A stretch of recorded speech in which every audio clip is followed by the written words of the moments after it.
अच्छा भाई, अब हम अपना ये न्यू चैप्टर स्टार्ट कर रहे हैं। इसका नाम है जॉब और बैच कॉस्टिंग और service costing. Job, batch and service costing, ठीक है। अच्छा, अब इसमें तीन चीजें, एक है जॉब कॉस्टिंग, एक है बैच कॉस्टिंग और एक है सर्विस कॉस्टिंग, ठीक है। ये तीन चीजें इसमें। ये जो पहली दो टर्म्स है ना, जॉब और बैच कॉस्टिंग, ये प्राइमरी तौर पे मैन्युफैक्चरिंग सेक्टर के लिए, ठीक है। और ये जो सर्विस कॉस्टिंग है ना, ये प्राइमरी तौर पे सर्विस सेक्टर के लिए, ठीक है। जॉब और बैच कॉस्टिंग प्राइमरी तौर पे मैन्युफैक्चरिंग सेक्टर के लिए और सर्विस कॉस्टिंग प्राइमरी तौर पे सर्विस सेक्टर के लिए, ठीक है। तो मैं आपको सबसे पहला काम ये करूंगा कि जॉब और बैच कॉस्टिंग मैन्युफैक्चरिंग सेक्टर पे फोकस करवाऊंगा। जब हमारा ये काम हो जाएगा तो फिर हम सर्विस सेक्टर पे जाएंगे, ठीक है। जॉब और बैच कॉस्टिंग प्राइमरी तौर पे किसके लिए बनी है? मैन्युफैक्चरिंग सेक्टर के लिए, ठीक है। और सर्विस कॉस्टिंग प्राइमरी तौर पे बनी है सर्विस सेक्टर के लिए, ठीक है। तो हम अभी सर्विस सेक्टर को स्टार्ट नहीं कर रहे, अभी हम पहले सिर्फ और सिर्फ कवर करेंगे मैन्युफैक्चरिंग सेक्टर को। और जब हम मैन्युफैक्चरिंग सेक्टर को कवर करेंगे ना, दैट मींस हम जॉब और बैच कॉस्टिंग की बात करेंगे खाली, ठीक है। चलो स्टार्ट करते हैं।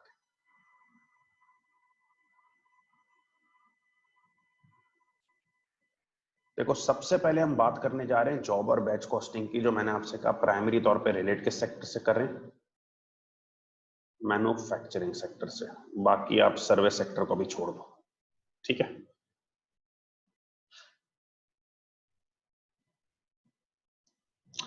पहले जरा जॉब और बैच का मतलब समझो। देखो, कस्टमर ने आपको कोई भी काम दिया ना, वो आपके लिए जॉब है, ठीक है। कस्टमर ने आपको कोई भी काम दिया ना, वो आपके लिए जॉब है।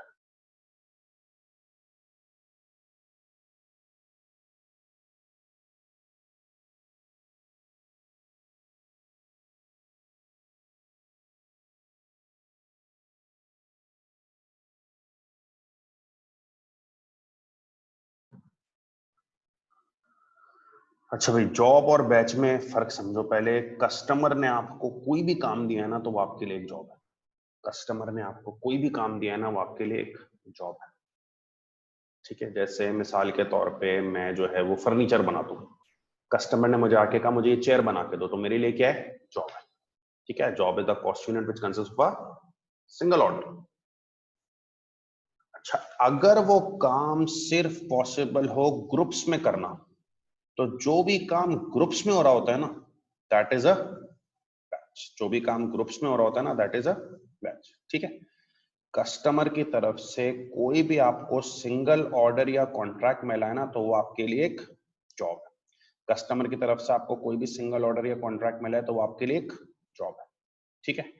अच्छा, अगर वो चीज सिर्फ ग्रुप्स में पॉसिबल है ना, दैट इज अ बैच। जैसे हम आपको पूरी क्लास बना के पढ़ाते हैं एक साथ, काफी बच्चों को, एक बच्चे को तो नहीं पढ़ाते ना, काफी बच्चों को पढ़ाते हैं। हम इसको क्या नाम देते हैं? यार ये हमारा बैच है, F2 का बैच है, ठीक है। पैनाडोल टेबलेट्स बन रही होती है, 10-10 आती है एक पत्ते में, बोले तो 10-10 थोड़ी बन रही होती है, कितनी हजारों की क्वांटिटीज में एक साथ बन रही होती है, तो दैट इज अ ग्रुप या बैच। तो सिंगल कोई भी काम दिया, that is a job. Group में तो दैट इज अ बैच, ठीक है। अच्छा, अब सुनो बेटा, कस्टमर आपको कोई भी काम दे, वो आपके लिए क्या है? जॉब है। क्या ख्याल है, आपको वो जॉब फ्री में करनी चाहिए या आपको उसके पैसे चार्ज करने चाहिए? फ्री में क्यों करें भाई? I will always charge him a price. भाई, कस्टमर ने मुझे आके कहा फर्नीचर बना के दो, मैं फ्री में थोड़ी करूं।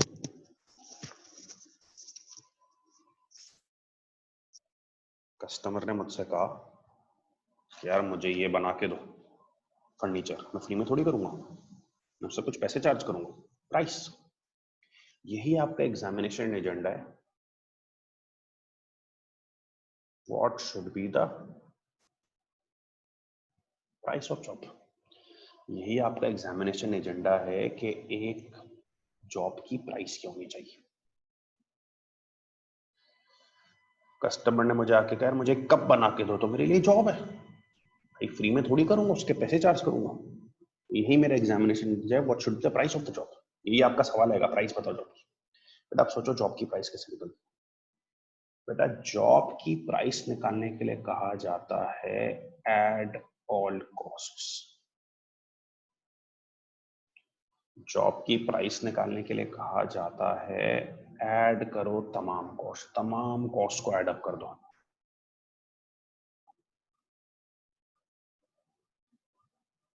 तो जॉब की आ जाएगी टोटल कॉस्ट। भाई प्राइस के लिए कॉस्ट पता होगी तो प्राइस निकालूंगा ना, मुझे पता ही नहीं है मैंने एक चीज कितने में बनाई है तो मैं बेचूंगा कितने में। तो जॉब की प्राइस निकालने के लिए सबसे पहले तमाम कॉस्ट को ऐड अप करो ताकि जॉब की टोटल कॉस्ट आ जाए। उस पे फिर अप्लाई करो मार्जिन या मार्कअप, प्राइस आएगी। ठीक है, आपको जॉब की जब भी प्राइस निकालनी हो ना, आप पहला काम ये करें सारे खर्चे उसमें ऐड अप कर दें। ठीक है, जब आप सारे खर्चे ऐड अप करेंगे ना तो आपके पास जॉब की आ जाएगी कॉस्ट। ठीक है, फिर आप मार्कअप या मार्जिन अप्लाई करेंगे ना तो आपके पास क्या आ जाएगी बेटा, प्राइस आ जाएगी। आप मार्कअप या मार्जिन अप्लाई करेंगे ना तो आपके पास आ जाएगी प्राइस। सर ये मार्कअप मार्जिन क्या होता है? यहाँ तक तो बात समझ में आ गई कि सारे खर्चे मिलाएं तो कॉस्ट आ जाएगी, फिर मार्कअप या मार्जिन क्या होता है जो अप्लाई करके प्राइस आ जाएगी? देखो लेट सपोज तुमसे कहा जाए हम 20% मार्जिन चार्ज करेंगे। क्या चार्ज करेंगे? 20% मार्जिन। ठीक है, तो आपने एक एससीपी बनाना है। S stands for sales cost profit. ठीक है, जानते हो सेल्स माइनस कॉस्ट से प्रॉफिट आता है। अगर 20% मार्जिन है ना तो आप प्रॉफिट की जगह रख दोगे 20%। जो भी मार्जिन दिया हुआ है ना वो आप प्रॉफिट की जगह रखो। मार्जिन लिखा हुआ हो ना तो आपने सेल्स को रखना होगा 100%। मार्जिन लिखा हुआ ना तो आपने सेल्स को क्या रखना होगा? 100। अब सेल्स माइनस कॉस्ट प्रॉफिट होता है ना, तो 100 माइनस एक्स इक्वल्स टू 20। तो बेटा एक्स निकाल लो, पता है क्या बनेगा? 80। ठीक है, लेकिन अगर लिखा हुआ ना 20% मार्कअप, ठीक है, तो अब SCP sales minus cost profit, जो भी मार्कअप की परसेंटेज है ना वो तो प्रॉफिट की जगह पे आ जाएगी। बेटा मार्कअप लिखा हुआ है ना तो आप कॉस्ट की जगह रखेंगे 100%। तो बताओ x माइनस 100% इक्वल टू 20%, तो x क्या होगा? 120%। ठीक है, मार्कअप मार्जिन दोनों प्रॉफिट को कहते हैं। मार्कअप मार्जिन दोनों किसको कहते हैं? प्रॉफिट को कहते हैं। वो प्रॉफिट की जगह लिखते हैं। मार्कअप है तो कॉस्ट 100, मार्जिन है तो सेल्स 100। बैलेंसिंग फिगर निकाल लो बेटा। ये मार्कअप मार्जिन अप्रोच में फायदा ही है, तीन वेरिएबल्स है ना, एससीपी सेल्स कॉस्ट प्रॉफिट। बेटा ये अप्रोच में मैं भी तुम्हें सिखाऊंगा, कोई भी एक वेरिएबल आ जाए ना तो दूसरे वेरिएबल्स निकाल सकते हैं, कोई भी एक वेरिएबल आ जाए तो दूसरे वेरिएबल्स निकाल सकते हैं। ठीक है,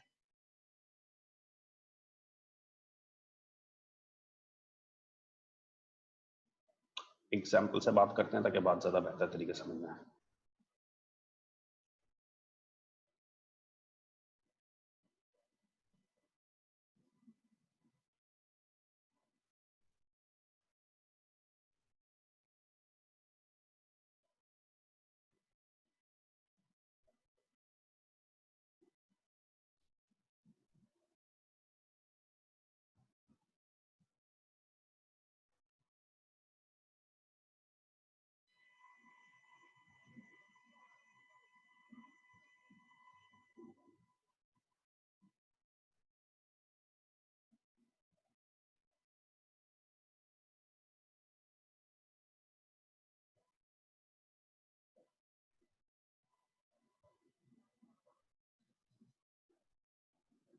सिर्फ सवाल कॉपी करो, सॉल्यूशन मैं कराऊंगा।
अच्छा, अब इसमें ना तुम जरा मार्कअप मार्जिन सीखना, ठीक है।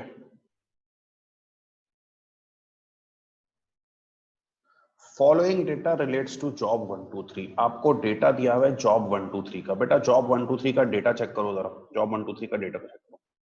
मटेरियल लग रहा है 800 केजीज एट 4 पर केजी, मटेरियल लग रहा है 800 केजीज 4 पर केजी, लेबर लग रही है 200 hours eight 2 per hour, production overheads हैं $6 पर आवर, एडमिन ओवरहेड्स हैं 10% ऑफ प्रोडक्शन कॉस्ट, मार्जिन है 15%।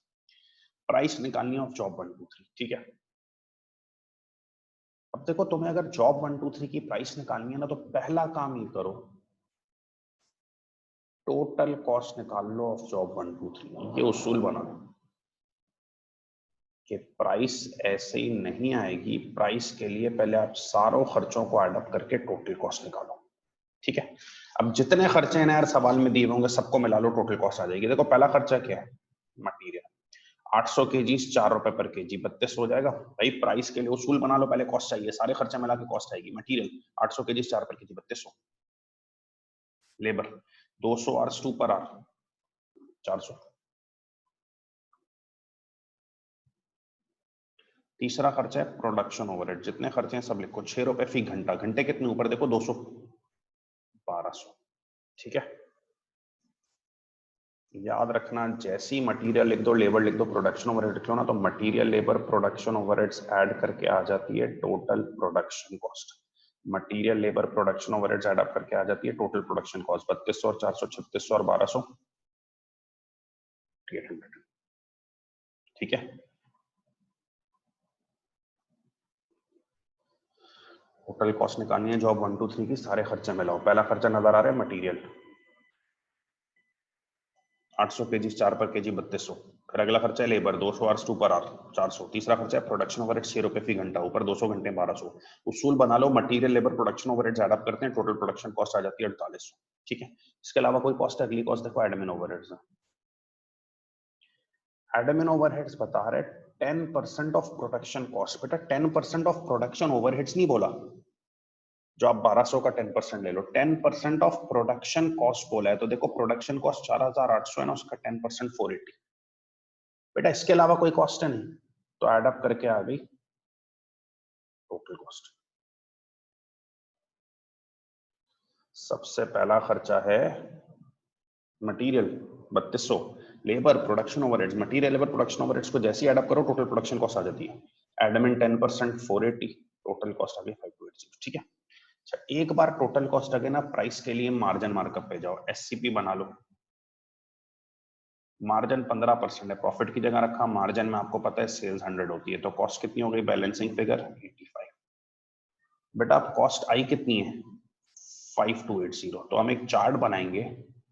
85% पे कॉस्ट है 5280, तो मैं प्राइस चाहिए ना, प्राइस 100% पे। तो बताओ ये 5280 जो 85% पे स्टैंड कर रहा है, इसको 100 पे कैसे लेके जाओगे। बेटा 5280 को 85 से हटाना है, 85 से डिवाइड करो और 100 पे लेके जाना है। जिधर से हटाना उससे डिवाइड कर देते हैं, जिधर लेके जाना उससे मल्टीप्लाई कर देते हैं, ठीक है। तो 5280 डिवाइडेड बाय 85 इंटू 100%, ठीक है, 6212। ये आ गई है प्राइस ऑफ जॉब, ठीक है। तो पहले सारे खर्चे मिला लो, material labour production overheads, total production cost आई, एडमिन ऐड करो, टोटल कॉस्ट आ गई। इसके अलावा भी कोई खर्चे हो सकते हैं भाई। एक बार टोटल कॉस्ट आ गई, एससीपी अप्लाई करके, मार्कअप मार्जिन अप्लाई करके प्राइस आ जाएगी, ठीक है। कॉपी करो, कोई सवाल है पूछ लो।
ये सॉल्यूशन देख लो, कुछ ना समझ आए तो पूछ लेना नेक्स्ट, ठीक है।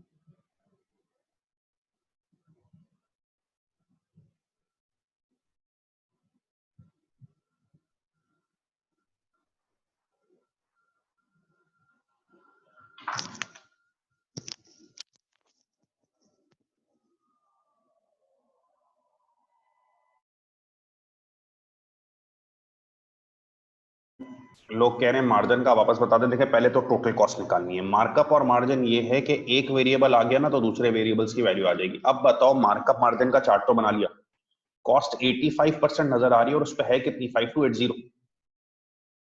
तो आपको तो प्राइस चाहिए ना, प्राइस ऊपर देखो 100% है, सेल्स 100% है, तो 5280 85 को, उसको 100 पे कैसे ले जाएंगे? 85 से हटाओ, डिवाइड बाई 85 और 100 पे लेके जाओ, मल्टीप्लाई 100, 621। ठीक है, एक सवाल दे रहा हूं, जरा ट्राई करो।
अच्छा भाई, अब देखो इस सवाल में भी वो कह रहे हैं डेटा जॉब 456 का मटेरियल है 200 केजी 5 पर केजी, मटेरियल भी 200 800 मटेरियल 800 लीटर 2 पर litre, labour 600 hours eight 7 per hour, production over 3 per hour, admin 5% of labour cost, selling 10% production cost, markup 10% है, price of job 456।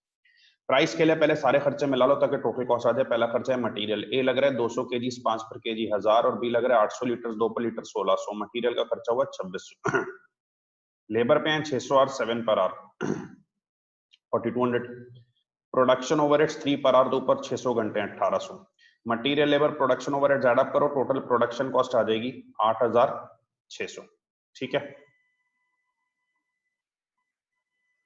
Admin overheads अगला खर्चा 5% of labour cost, labour का 5% ले लो 210। ठीक है। फिर selling overheads 10% of production cost, इसका 10% ले लो 860। सब मिलाया टोटल कॉस्ट बन गई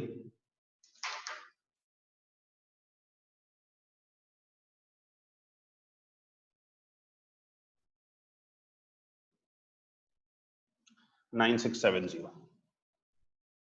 जैसी टोटल कॉस्ट आई ना एससीपी पे चले जाओ, मार्कअप मार्जिन पे, प्रॉफिट 10% है, मार्कअप है कॉस्ट 100 हो जाएगी, तो ये 110 हो गया। ठीक है। अब आप देखो कॉस्ट 100% है और आई कितनी है 9670। मुझे प्राइस चाहिए जो 110 पे है। कैसे लेके जाऊंगा 100 को 110 पे, डिवाइडेड बाय 100, यहां से खत्म, मल्टीप्लाई बाय 110, 10637। कोई सवाल पूछ लो भाई।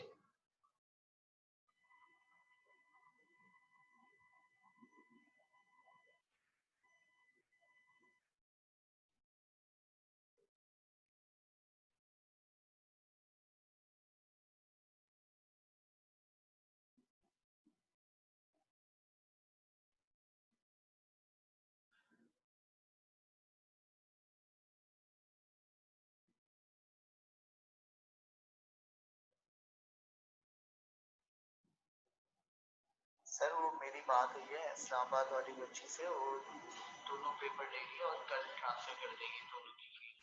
और एक से मेरी बात हुई है वो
अच्छा एक चीज है ना, कभी कभार ये तुम्हें बेवकूफ बनाने के लिए करता है, लिखता है profit margin is 15% on cost. ठीक है। तो बच्चा कहता है एससीपी का क्या करूं भाई, प्रॉफिट मार्जिन इज 15% कॉस्ट, जो परसेंटेज दी वो तो प्रॉफिट है। मार्जिन है तो सर ने सिखाया था मार्जिन में सेल्स 100 होती है, लेकिन यहाँ लिखा हुआ है मार्जिन 15% है, जैसे दिल चाह रहा है सेल्स 100 का है लेकिन ऑन कॉस्ट लिखा हुआ है, तो फंस गया, समझ नहीं आ रहा। मार्जिन लिखा हुआ है सेल्स को 100 रखूं या ऑन कॉस्ट लिखा हुआ है तो कॉस्ट को 100 रखूं। इसी तरह कभी घुमाता है बेवकूफ बनाता है। मार्कअप इज 10% ऑन सेल्स, बच्चे ने जज्बात में आके एससीपी बनाया, जो दिया हुआ है परसेंटेज वो तो प्रॉफिट है। मार्कअप है दिल चाह रहा है कॉस्ट 100 करूं लेकिन ऑन सेल्स लिखा हुआ है, सर क्या किया जाए। देखो ये रूल जरा गौर से सुना भाई, कॉस्ट अकाउंटिंग पेपर में इंपॉर्टेंस है ऑन की, ऑन। अगर ऑन कॉस्ट लिखा हुआ है ना, तो चाहे मार्कअप है चाहे मार्जिन है, ऑन कॉस्ट है तो हर हाल में कॉस्ट 100 होगी, 115। और अगर ऑन सेल है ना, तो हर हाल में सेल 100 होगी, कॉस्ट बैलेंसिंग फिगर निकाल लो। ठीक है, अगर मार्जिन है ना या मार्कअप है, भाई मार्जिन मार्कअप दोनों प्रॉफिट का नाम है, मार्जिन मार्कअप दोनों प्रॉफिट का नाम है, इधर इंपॉर्टेंस ऑन की है। ऑन कॉस्ट है कुछ भी लिखा हुआ है कॉस्ट 100, ऑन सेल्स है कुछ भी लिखा हुआ है सेल्स 100। हाँ, अगर ये नहीं लिखा हुआ ऑन कॉस्ट ऑन सेल्स, तो फिर तुम अपना पुराना रूल चलाओ, जो मैंने ऊपर रूल बताया है कि मार्जिन में सेल्स 100, मार्कअप में कॉस्ट 100। लेकिन अगर ऑन लिखा हुआ तो ऑन को फॉलो करना। ठीक है,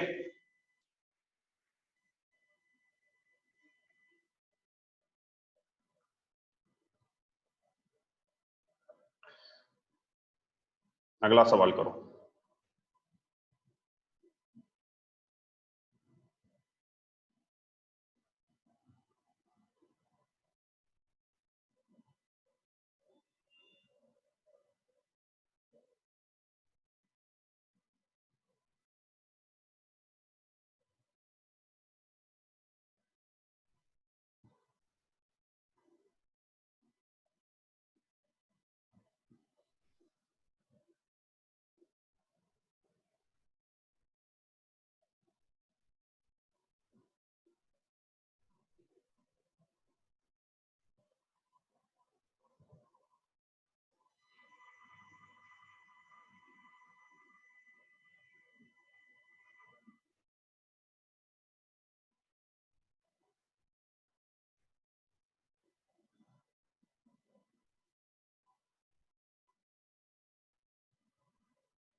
ये कर लें जरा सवाल प्लीज।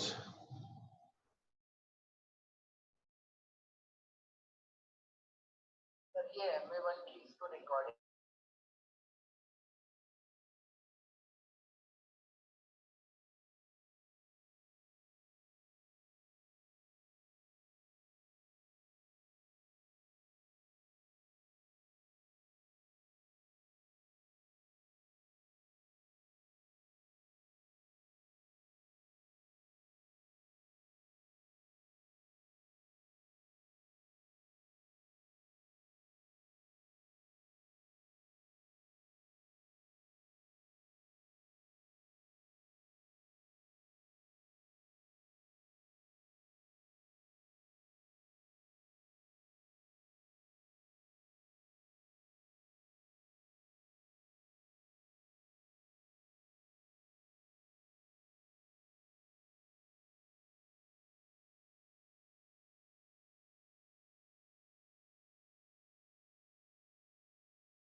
अच्छा जी, अब ऊपर वाला सवाल देखें, वही प्राइस चाहिए, पहले सारे खर्चे मिलाएं। पहला खर्चा है मटेरियल 900 केजी 3 पर केजी 2700। अगला खर्चा है लेबर 200 घंटे डिपार्टमेंट एक्स में 4 पर आर 800 और 300 घंटे 3 पर आर 900, ये हो गया 1700। ठीक है। फिर खर्चा है प्रोडक्शन ओवरहेड्स 2 पर आर डिपार्टमेंट एक्स में 200 घंटे 400, 3 पर आर डिपार्टमेंट वाई में 300 घंटे 900, ये बना प्रोडक्शन ओवरहेड्स 1300। तो मटेरियल हो गया 2700, लेबर हो गया 1700 और प्रोडक्शन ओवरहेड्स हो गया 1300। मटेरियल लेबर प्रोडक्शन ओवरहेड्स का एडअप किया, टोटल प्रोडक्शन कॉस्ट बन गई 5700। और मार्केटिंग ओवरहेड्स हैं फिर 5% of material cost. Material cost का हमने 5% ले लिया 1350, 7050। ठीक है, 7050 आपके पास आ गई है टोटल कॉस्ट। ठीक है, अब आप अप्लाई करें मार्कअप या मार्जिन। तो मार्कअप 20% ऑन सेल है, तो जो हम एससीपी बनाएंगे ना, वो बनेगा 20% ऑन सेल है। अब कुछ भी लिखा हुआ है, सेल 100 हो जाएगी, कॉस्ट 80। ठीक है, हमारे पास 7050 की कॉस्ट है, 80% पे डिवाइडेड बाई 80 करो, 100 पे लेके जाना है, मल्टीप्लाई बाय 100 कर दो। ठीक है,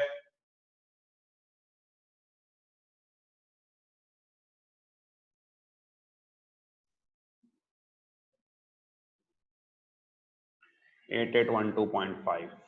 कोई सवाल इसमें तो पूछ लो भाई, फिर एक आखिरी सवाल करके बात को खत्म करते हैं।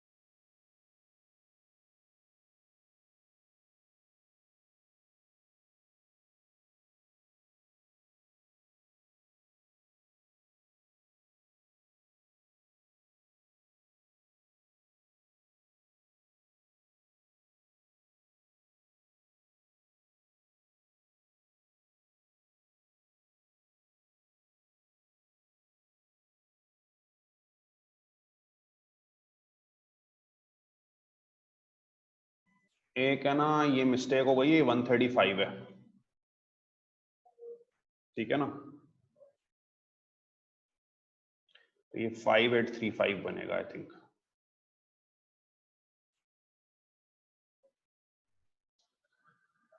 तो 5835 डिवाइडेड बाय 80 इंटू 100,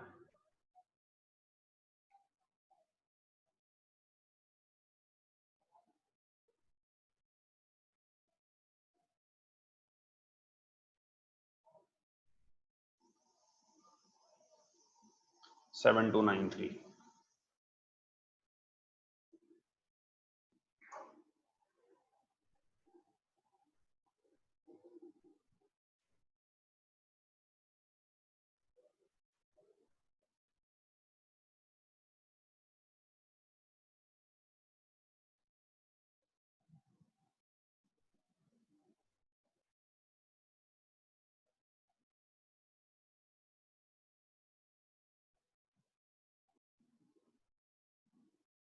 ये भी सब पेड है, इसको भी रिकॉर्डिंग चाहिए लास्ट टू क्लासेस की, क्लास नंबर 3 से लेके 5 तक। हाँ।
अच्छा यार, अब बस एक आखिरी चीज मैं तुम्हें बता रहा हूँ, उसके बाद फिर हम क्लास खत्म करेंगे। अच्छा, आपको 6 सवाल मैं असाइनमेंट में दे रहा हूँ, वो फिर आपको करने होंगे, ठीक है?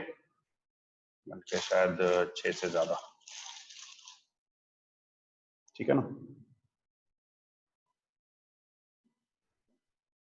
देखो, अभी तक तुमने जितने भी सवालात किए ना, उन तमाम सवालात में मैं तुम्हें ओवरहेड का रेट दे देता था। 2 पर आ रहे, 3 पर आ रहे, इस डिपार्टमेंट का, उस डिपार्टमेंट का, मैं आपको हर डिपार्टमेंट का ओवरहेड रेट दे देता था, ठीक है? अभी तक जितने भी आपने सवालात की हैं, मैंने हर डिपार्टमेंट में आपको ओवरहेड रेट करार दिया। कभी कभार सवाल हर डिपार्टमेंट का ओवरहेड रेट नहीं देता, बल्कि डिपार्टमेंट के बजट ओवरहेड्स और बजटेड आवर्स दे देता है, इस एक्सपेक्टेशन में कि आप रेट खुद निकालो, इस एक्सपेक्टेशन में कि आप रेट खुद निकालो, ठीक है? जैसा आप देखो, अगला सवाल है, आखिरी सवाल हमारा, date of job 151, material 600 KG 2 पर केजी, लेबर डिपार्टमेंट 1 में 400 घंटे एट 6 पर आर, डिपार्टमेंट 2 में 300 घंटे एट 3 पर आर। अच्छा, प्रोडक्शन ओवरहेड्स देख रहे हो, डिपार्टमेंट 1 का रेट नहीं दिया हुआ ओवरहेड्स का, बजटेड ओवरहेड 10,000 है, बजटेड आवर्स 5,000 है, डिवाइड करके इसका रेट खुद निकाल लो 2 पर आर। और डिपार्टमेंट 2 में budgeted overheads 12,000, budgeted hours 3,000, divide करके रेट निकाल लो 4 पर आर। जैसे ये 2 पर आर 4 पर आर है ना, अब ये इन्फॉर्मेशन हो गई बेकार। भाई कभी कभार रेट पर आर दिया हुआ होता है, जैसे ऊपर वाले सवालों में, कभी कभार बजटेड ओवरहेड्स बजटेड आवर्स दिए हुए होते हैं, आप डिवाइड करके रेट खुद निकालो, ठीक है? हो गया ये काम। एडमिन 15% ऑफ प्रोडक्शन कॉस्ट है, मार्जिन 10% है, प्राइस निकालनी है। प्राइस के लिए सारी कॉस्ट जमा करो। पहली कॉस्ट मटीरियल 600 केजी 2 पर केजी 1200, लेबर बेटा डिपार्टमेंट 1 में 400 घंटे 6 पर आ रहे 2400, डिपार्टमेंट 2 में 300 घंटे 3 पर आ रहे 900, कितना बना 3500, ठीक है? तीसरा खर्चा है प्रोडक्शन ओवरहेड। बेटा प्रोडक्शन ओवरहेड्स हैं 2 पर आर डिपार्टमेंट 1 में 400 घंटे 800, डिपार्टमेंट 2 में 4 पर आ रहे 300 घंटे 1200, 2000। Material labour production overheads add up करो, टोटल प्रोडक्शन कॉस्ट बन गई 6500। एडमिन ओवरहेड्स अगला खर्चा है 15% of production cost, production cost का 15% ले लो 975, ऐड अप कर लो, टोटल कॉस्ट बन गई 7475। एससीपी लगाओ, मार्जिन 10% है, सेल्स 100, कॉस्ट 90, ठीक है? अच्छा, अब 90% पे कॉस्ट है 7475, वही डिवाइडेड बाय 90 इंटू 100,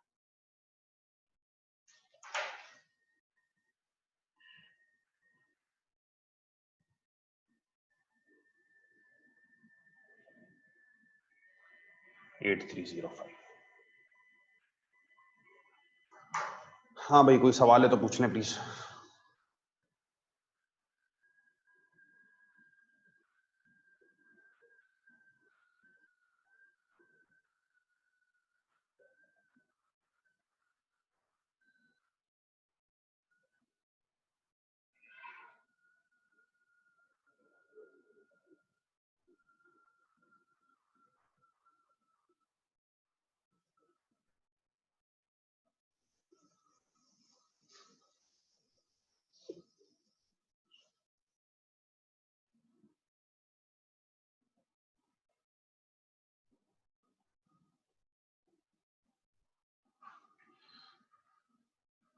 असाइनमेंट में भाई जो बुक है ना F2 की, उसका पेज नंबर 25 पे क्वेश्चन 1 2 3 करना है।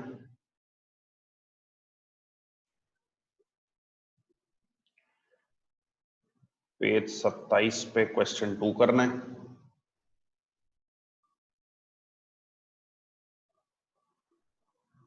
पेज 28 पे क्वेश्चन 5 6 करना है।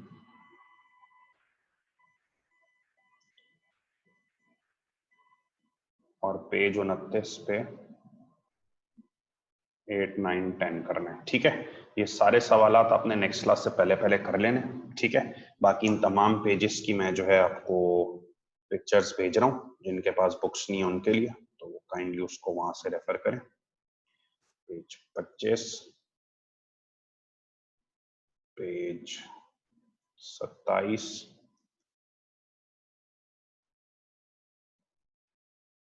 पेज 28 और पेज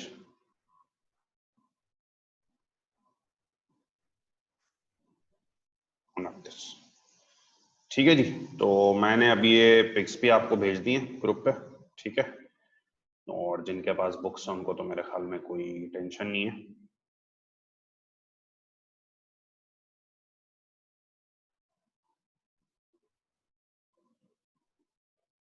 ठीक है ना, चलें जी, नेक्स्ट क्लास में मिलते हैं फिर। Thank you.